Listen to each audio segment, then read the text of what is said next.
DJ Dewey Rock on the track.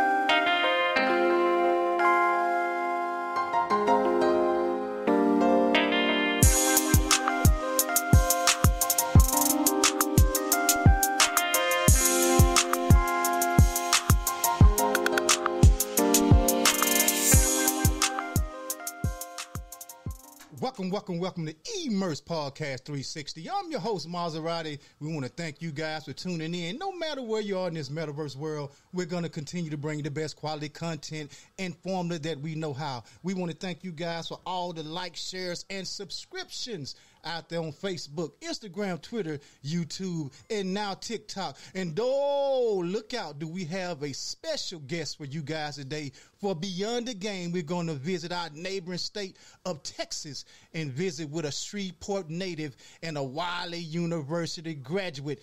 He's the head coach of the well and renowned known basketball operation over there in Dallas, Texas, the Kimball High School Mighty Knights. We got him in the building. We got him on the phone. It's Kimball's own head coach, defending state champions of the state of Texas. Coach Nick, how you doing today, my man? Man, I'm great. Happy to be on the podcast today. How you doing? Oh, bro, we're elated to have you. Long time coming. First of all, I want to say congratulations on your recent championship with the UIL 5A, y'all, state champions in the big old state of Texas. Coach, for our listening audience that may not be familiar with Coach Smith, kind of give us the background of growing up over there in old Shreveport. Well, you know, I am a Louisiana native, Port City, Shreveport. Grew up in Twilight Meadows, you know, by way of Forest Oaks, a.k.a. Moortown. But grew up in Twilight Meadows. You know, my mom was an educator in Caddo Parish. My father worked for Western Electric, which was eventually AT&T. And, you know, those are where my roots are. I went to Judson Elementary School and before that, Hillsdale and Judson and Turner Middle School. And then graduate of Huntington High School, class of 1992. Played basketball there and went on to receive a scholarship to Paul Quinn College to play basketball, transferred to Southern Shreveport, and then on to Wiley College, play basketball also. So, you know, strong roots there, lifelong friends. You know, we share a friend in common too. So just, you know, love my roots from the crib, you know, and being from Shreveport, proud of that. Right, most definitely. You know, being from Shreveport, you know, knowing the history of Shreveport, dealing with the gang violence, and the friend that you're talking about is old Patrick Stewart. Shout out to old Putt. What up, Putt? How were you, Nick, able to stay away from that life of the gang violence to go to college and be a phenomenal athlete? Well, to be honest, it was just picking up around my middle school. When I was in middle school, around, you say, 87, 88, 89, when it was kind of really, you know, maturing, you know, the gangs and stuff in the area. And my father, man, I just attribute everything to him. You know, I was more scared of him than I was those guys. And, you know, whatever he said goes. And he just told me, you know, you're not going to do that. And I don't want you around it. And that was it. Now, a lot of my friends, associates, you know, the guys I was really close to, they joined, you know, they fought to get in, stole to get in, whatever they need to do to get in. So, but, you know, the good thing was that when you were an athlete, you know, hooper, football player, whatever, I remember having a buddy named Eric Walter, and I remember I was with him and some stuff was about to go down, and he said, hey, man, you go ahead, get in your truck and go home, because you hoop, you don't need to be around none of this. And I did just what he told me to do, you know what I'm saying? So, you know, during that time, you still had guys that kind of understood what you were trying to do, and they kind of looked out for you that way, you know? Right, most definitely. And, you know, I understand now, Coach, that coaching goes beyond the game, as we're here with the show Beyond the Game. And one thing, Coach, I want to speak on is how were you able to transition from Shreveport into college on to now being a coach? Kind of take us down that journey of Wiley College and then pursuing your career. Well, just going into college, period, it was a culture shock as far as when it came to, it wasn't the social part, but just fitting in as a freshman, and you're going to a team full of older guys. You know, I went straight into NAIA, and during that time, you know, you had guys that transferred from, you know, bigger Division I schools or major Division I schools, and they were, you know, going in at 18, they already 23.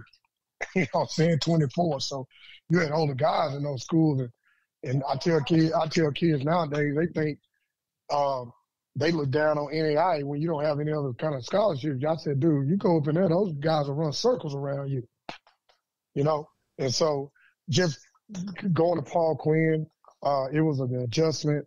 I really had to learn the game then. You know, Walter Jackson, Coach Jackson was our coach in high school, and, you know, he taught us just the basics, and then we were just really good, and we played and won a lot of games, lost some games. But when I got there, now I was being really taught the game, and that was a little different, and so that was an adjustment. And then, you know, from there to Southern Shreveport, then leaving there and getting a scholarship at Wiley, got a chance to take the things I learned at Paul Quinn and at Southern into Wiley and have a successful career there. And to be honest, man, I majored in biology and microbiology, so I never wanted to coach. I was just, you know, if I tore my ACL and got healed, I just decided, you know, after basketball was up, I wasn't going to pursue it anymore. And, you know, went into corporate and was working in a lab. You know, got a job out here in Dallas and was working in a lab out here, and got laid off. And, you know, my mother said Dallas is hiring teachers. And I was like, I don't be no teacher, you know. And so I ended up getting in. I said I'll probably do this for a couple of years and then go back and do something else. That was 1998. August 1998. I said I'd probably teach a couple of years and go do something else. And it's been 25 years now. And I just started out with middle school football and got a chance my second year in the middle school to coach 7th grade basketball. And I was content at the school I was at. And the top coach, the athletic director, comes in and says, being that I was taking some classes at night, he didn't think I'd have time to coach the 7th grade team. And I told him I made some adjustments and I would. And he said, well, I'm going to just give it to this other guy. And that hurt me so bad because I was looking forward to doing it. So I left school that afternoon. I went to the first high school in the area, which was Bryan Adams. And I walked in, and this guy comes up to me. I was looking for one of my old college classmates that was a volleyball coach there. And he was like, she wasn't here. And he said, can I help you? I said, well, do you need some help? I like to volunteer. He said, I sure do. And Dan Drake was his name. He gave me an opportunity. And the next year I was in the building as an assistant coach, and then it just went from there, you know.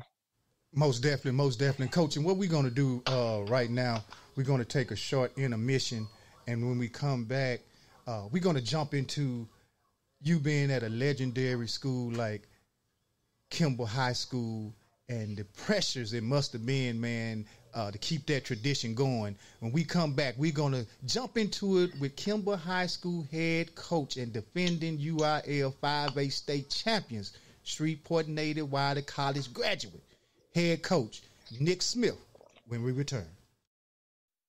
Immerse 360 Podcast focuses on uplifting rural and urban areas in dire conditions with no solutions by shedding light on pioneers, athletes, and political figures who have made an impression on Northeast Louisiana and surrounding areas. Immerse understands the social and civic needs to love, learn, live, and laugh. So tap in every Sunday and Wednesday at 8 p.m. on all social networks and platforms. Always remember, Immerse 360.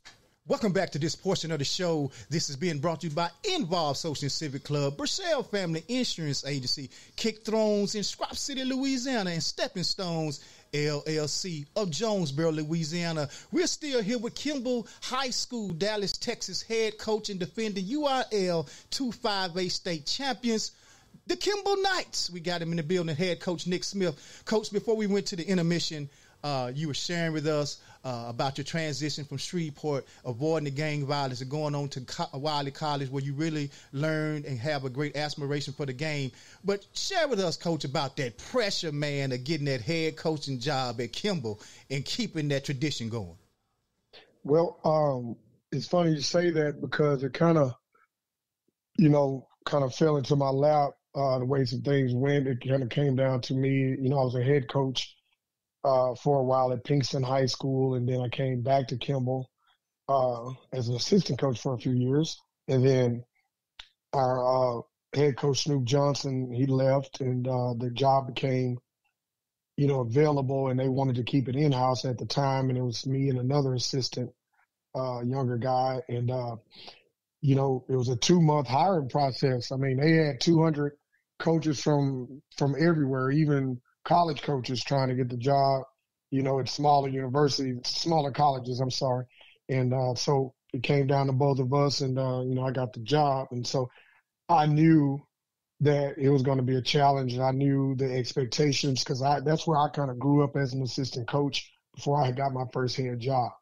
And so coming back, I had 5 kids that were going to sign Division I scholarships that November in the early signing day.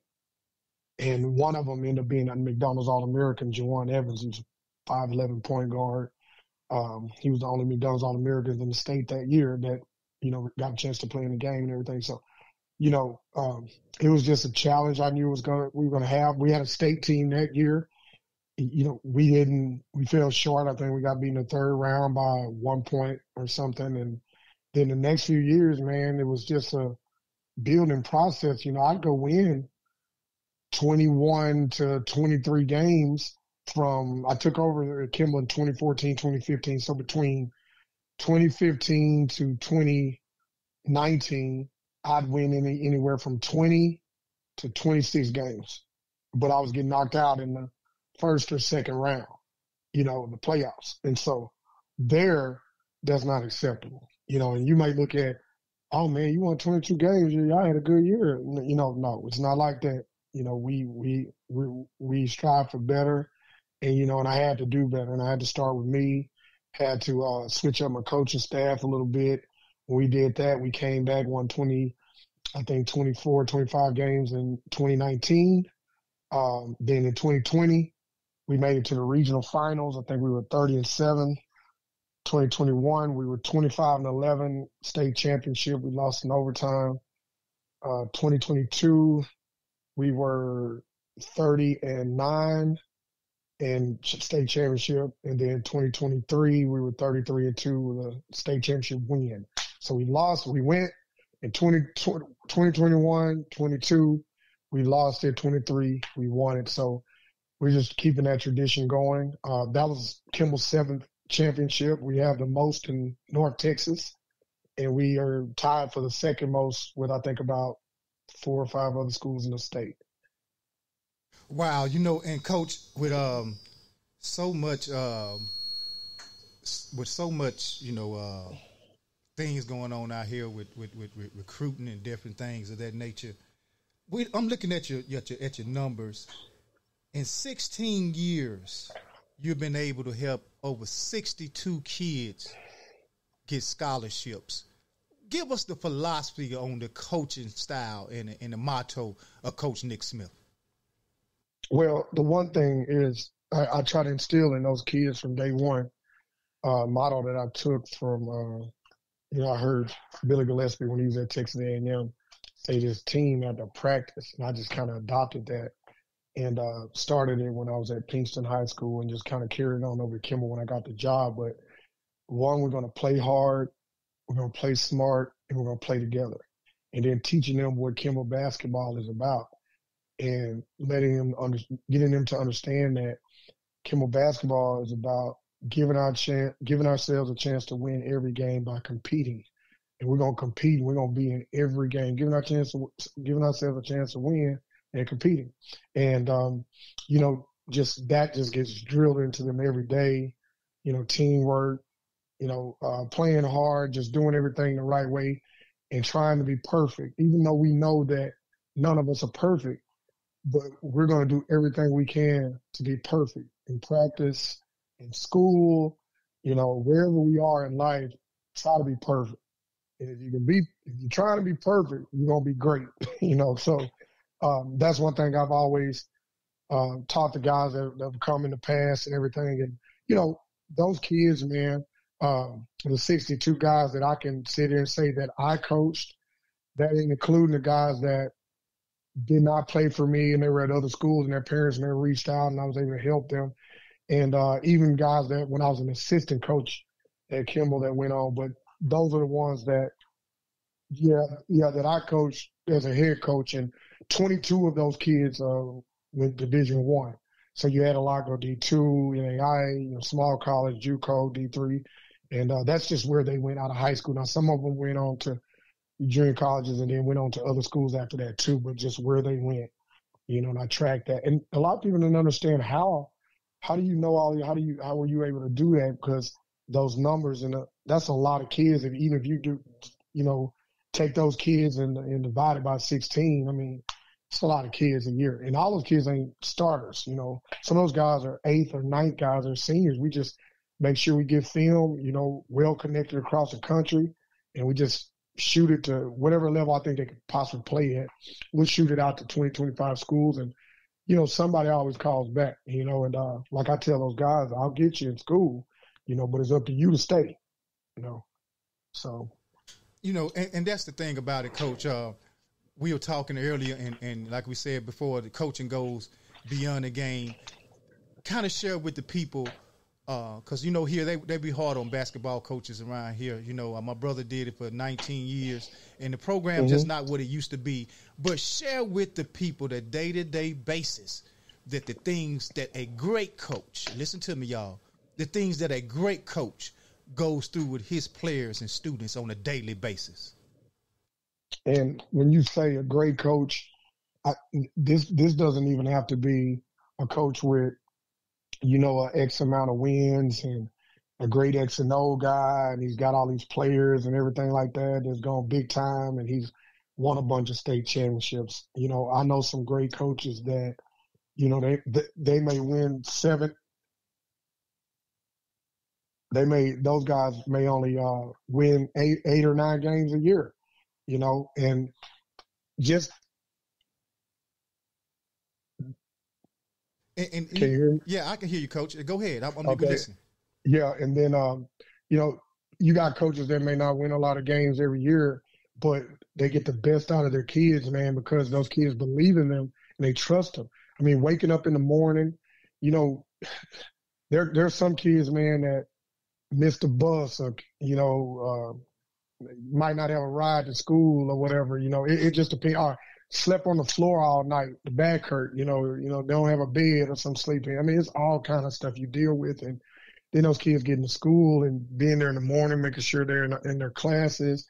You might have one that just had a great week, but that particular Friday, it was just that Thursday night was bad for him. So he woke up all out of whack. Friday comes in and, teachers having an issue with him. You got to go deal with that and get them through the day. Make sure they eat, on a game day or something like that. Some of them, don't eat. A lot of them love to hit the vending machines, might not have money for that because they don't like the cafeteria food. There's always something that you're dealing with. And this isn't nothing new. I mean, this goes on everywhere. And then getting them to the game, and you just never know. A lot of parents, a lot of fans see what the finished product is when you're out there on the court and you're playing, but they have no idea how that week went or how that day went, and not just for that one particular kid, but just for the team. And just see when you get ready to play that big-time game, the first thing they ask, man, what is coach doing? Man, why are he not doing this or why are he not doing what he need to call time? I'm going to tell you like this. A lot of us, we are built for this, but a lot of times we're tired by the time we get to that game. We're already worn out, and then you have to give everything you have. Well, I'm passionate on the sideline, so I'm giving everything I got, and yeah, you're worn out by the time you get there, man, and it's not easy, but, I don't see many of us complaining. I mean, I don't complain. I don't make over $100,000 doing this. I don't have it to where I don't have any classes. You know, I'm a science teacher. I do have like one class a day, but I remember when I was teaching, now I do. But I remember when I had 5 or 6 classes and only one athletic period every other day. And the other day we have to practice after school. Now we're double blocked, but you know, I didn't complain. It was the norm to me because I wasn't doing it for the money. I was doing it because I loved doing it and I was a competitor. And I wanted kids that wanted to compete, wanted to be coached, you know, but at the same time, they have problems, man. They have issues. You know, you have a lot of single parent homes and things like that. And, you know, a lot of those guys don't know how to say, you know, that they need help or coach, man, can you help us out? Can you open the gym up? Can you think you can work me out Saturday morning? You know, I'm trying to get my shot better, you know? And so on our staff, I have 8 assistant coaches and, you know, we do that. We give those kids that opportunity to get in the gym. Anytime they call, you know, especially our varsity guys, they want to get in, one of those coaches have to go open that gym. Right. You know, and it takes a team effort, Coach, and I'm just listening to how you operate your program.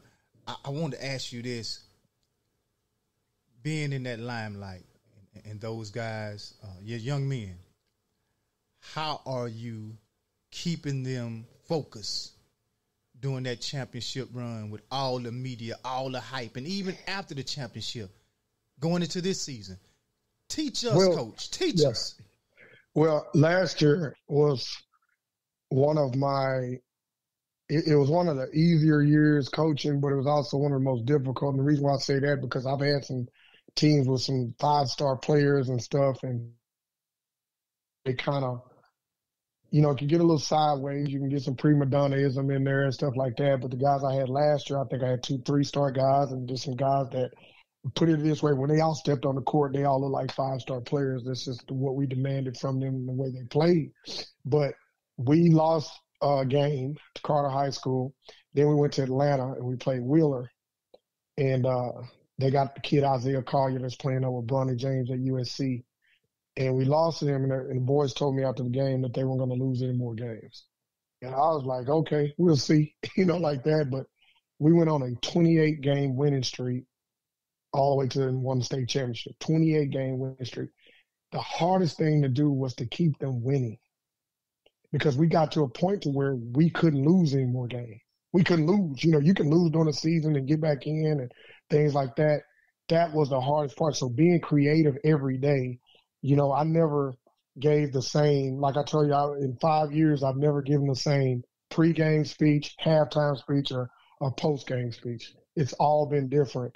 And just staying creative like that, getting them to believe in what we're saying, getting them to believe in what we're doing and to believe in the goal that we have isn't easy. But, you know, I always tell people, I got a mouthpiece, you know what I'm saying? I can sell some ants to a farmer and he don't need them, you know? And at the same time, too, being on those stages, I let them know, you know, once they step foot in Kimball, that we are the stage. People come to see us, so we already the stage. You just got to go out and perform. And so getting them used to playing at a certain level, getting them used to playing in front of 2,000, 3,000 people, we try to do that early in the season. So the expectation later on down the road through the playoffs, they'll be used to playing in front of those crowds, being used to playing in probably a big arena and stuff like that. So it won't be a shock to them. And then, too, I want them to take on my personality. Well, a lot of people don't know, you know, when you really get to know me, I'm a humble person. But outside of that, you know, they call me Hollywood Nicky. I mean, I may seem a bit arrogant, but it's not. It's just more confidence. And I want them to be confident. And they have that swagger, as the kids say, about themselves. So, you know, on a team, you may have 1 or 2 guys. Everybody know they the guys. And that's true. Everybody got to know because you got certain guys on your team, the guys. But I want my 5 guys that's on that court at the time, I want them all to feel like they that dude. Because what if one of those other guys go down? They got to step up. So last year's team, my 5 starters all averaged over 12 points a game. And it's hard to defend 5 guys and they all average in double figures. Like the entire year. None of the 5 starters, nobody averaged under 12. Hey, that's amazing within itself, Coach, to have that many guys in double figures like that. How is it now, realistically versus expectations? How are we dealing with that going into this season? We were young this year, and you want to try to instill the same thing, but when you have guys that don't understand, or even if you have a couple of transfers that came from a program where they didn't do that, and they're trying to, and they weren't winning like that. They didn't know how to win, and you're trying to instill that and teach them so that it comes with a lot of film, a lot of teaching, a lot of talking, a lot of trying to get them to do what you want them to do, and then the kids just buying in. And that's the main thing too. You can be the greatest coach or whatever you think in the world, X and O's, but if those kids not buying into your system and believing in what you're saying, it's just not going to happen. And so this year, there were a lot of games we should have won in the preseason. We didn't. But the one thing people know about Kimball High School, the ones that really know, we have a February and March culture. So we're a February and March program. So they do understand the games we played early was to get us ready for our district. And once you take off and you start peaking at the right time, then you carry that on into the playoffs and can get you in the regionals and possibly down to San Antonio, in the state championship. So it's chess, not checkers, and I see a lot of teams now, like I don't even think they have us ranked in top 25 with Texas Association of Basketball Coaches, but Texas Hoops, Gasso, they do. The guys at 18 because they know they've actually seen us. And they looking at, okay, they just got to get that thing together. And now we're just now getting it together. And I think we're really going to shock some people. So, yeah. I want to know, Coach, I know, man, you having that job. When I saw you got the job, I'm like, man, Nick stepped in some big shoes. And you came through, bro. You came through. How is it on a daily basis? Like I asked you, do you get to enjoy the football games or do you have to stay away from the crowd? Because I know it's basketball at Kimball. No, I actually do. When I go to the games, I'll be down there on the sideline. On the football field, I kind of like to be down there and see everything. And, of course, you're going to get some alumni down there and they ask you, but I don't really get that much. Now, of course, when we have homecoming or when alumni tailgating, you get a lot of questions. But I just get a lot of questions just inside and outside of the community. Everybody want to talk, whether you at a restaurant, a bar, it don't matter. People know you. In the Metroplex, period. And sometimes I kind of like to just be somewhere where I can chill and don't nobody kind of really know me, so I don't have to talk basketball. But when they do, I don't have a problem with it. That just comes along with it. I mean, you're a head coach at Kimball High School, one of the top programs in the state of Texas in their country. Everybody know. So and if they don't, they're not doing the homework. So. Most definitely, and that's what people don't understand. And, Coach, we're going to take another short intermission, and when we come back, we're going to wrap it up. We're going to talk about that moment. You're going to take us back to that game time of that championship and what it all means to Coach Nick and the Kimball Knights when we return after this intermission. We're still here, UIL 258 state champion, the Kimball Knights, head coach, Nick Smith. Immerse 360 when we return. I need that one-on-one. When you're back against the wall, here I come. And you can count on me. I need that one-on-one. When you only get one call, here I come. And you can count on me. I need that one-on-one. When you're back against the wall, here I come. This is a message to my son. I need that one-on-one. When you only get one call, here I come. And you can count on me. Drop City hustler, that's where I'm from. When you never leave a pad without packing your gun. The pressure that I feel weigh a metric ton. Cause back in that trap is my oldest son. I need a one-on-one. Don't guess, don't wonder, just come. I need that one-on-one. When hanging with them soldiers ain't fun. But first things first, I got to shake him loose. But you gotta keep in mind. Welcome back to Immerse Podcast 360. This portion of the show is being brought to you by Stardom Networks of Facebook. Once again, we'd like to give a shout out to our brother Bro Inc. Photography, Kawan Wiley, and shout out to Anthony Smoot, our boy Smoot, coming soon, Immerse 360, E360 gear. We're still here with UIL 25A state champions, the Kimball Knights of Dallas, Texas head coach, Nick Smith. Coach, before we let you go, we always like to ask our guests, various things. And what we want to get with you, Coach, tonight on is take us back to that moment when the horn finally sounded and you guys were state champions. What did it mean for Coach Nick and those Kimball Knights? Man, I was sitting there, and I think with about a minute and something left, I was sitting on the chair. We were up. We were actually up almost 20 points, but I knew we were winning, but I kept coaching, I've been in that situation 2 years in a row, and I knew I told myself that I was going to coach to the end no matter what, and even with the guys that we put in, some of the reserves, I was still coaching them, and then as the buzzer went off, all the kids jumped up and coaches ran out. I stayed sitting. It's a video out there. You can check it out, but YouTube or somewhere. But I just sat there, and I wanted to look at everybody else celebrating. I wanted to look at the kids. I wanted to enjoy them being happy. I think I was asked in the post-game interview about, or either before the game, I think pre-game, whatever, how would I feel if I won it? Being that this was my third time going and hadn't won it.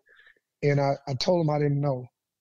And then during the course of the game, I said, you know what? I'm just going to enjoy these boys if we win it. And I did. And I was happy watching how happy they were. And then they were running over to me, dapping me up, trying to pick me up, grabbing me. Coach, get up. We did it. We did. I said, yeah, we did. And, it really didn't hit me, I think, until we were coming back from San Antonio that Sunday and got to the school. And I think 3 or 4 news media outlets were there, and a whole big old crowd was there in front of the gym, and we were getting off and everything like that. I think that's kind of when it really hit me that we won it, Coach, you guys accomplished a lot of great things this past year. I know the expectations are still there.